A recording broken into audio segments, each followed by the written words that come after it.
বুঝলাম না, অগ্রিমি পাইয়া লাইছো? তাহলে আর কি করা, আমার এনে কোনো কাম নাই।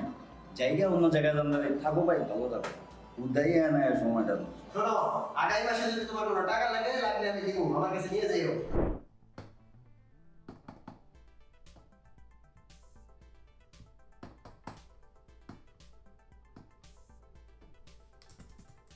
কি করিস সারাদিন? ল্যাপটপ নিয়ে আসেন ঘুরাঘুরি করিস?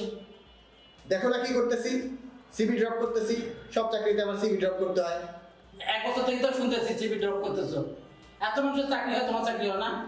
হ্যাঁ, তুমি একটু চুপ থাকো না। ও তো চেষ্টা করছে, এমন তো না যে ও চেষ্টা করছে না। তুমি একটু ভালো করে বুঝাতে হবে। আরে বাবা, আমাকে সাহায্য না করে আমাকে মেন্টালি টর্চার করতে হচ্ছে। এইসব ভালো লাগে না আমার ভগবান বোঝায় না। থাক সত্যি বেটা নিয়ে। আরে এই শোনো, এত রাগ করলে হয়?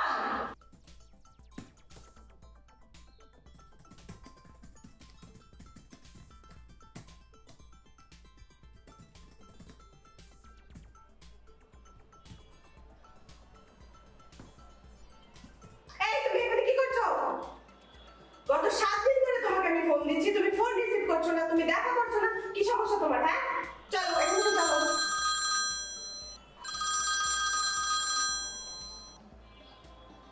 হ্যালো, মিস্টার আরিফ বলছেন? জি জি জি।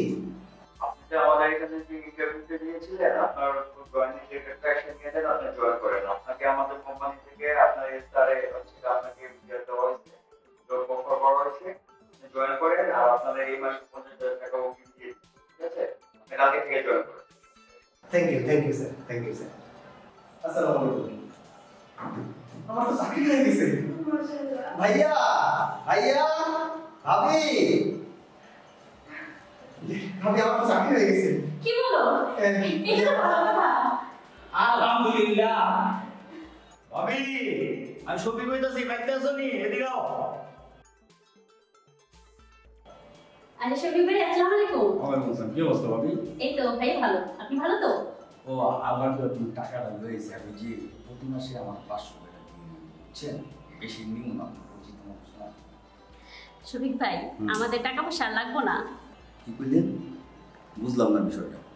বুঝলেন না, আমার আরিফের চাকরি হয়ে গেছে। তো চাকরি হইছে, তো আরো 1 মাস লাগবে। বেতন টেতন পাইতে দেরি হইব না? শফি ভাই, তোমার টাকা আমার লাগবে না, আমি অগ্রিম বেতন পেয়ে গেছি। বুঝলাম না, অগ্রিমি পাইয়া লাইছো? তাহলে আর কি করা, আমার এনে কোনো কাম নাই। জায়গা অন্য জায়গায় জানলে থাকো ভাই, ভালো থাকো। উদাই না সময়টা।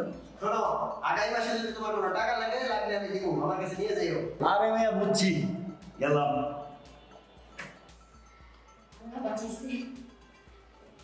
আল্লাহর কাছে লাখ লাখ শুকরিয়া, আলহামদুলিল্লাহ। শফিক ভাইয়ের কাছ থেকে আর আমাদের সুদের টাকা নিতে হবে না।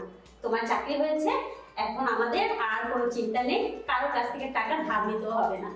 শোনো ভাবি, সুদ হলো খুব খারাপ একটা জিনিস। সুদ হলো সমাজের একটা ভাইরাস।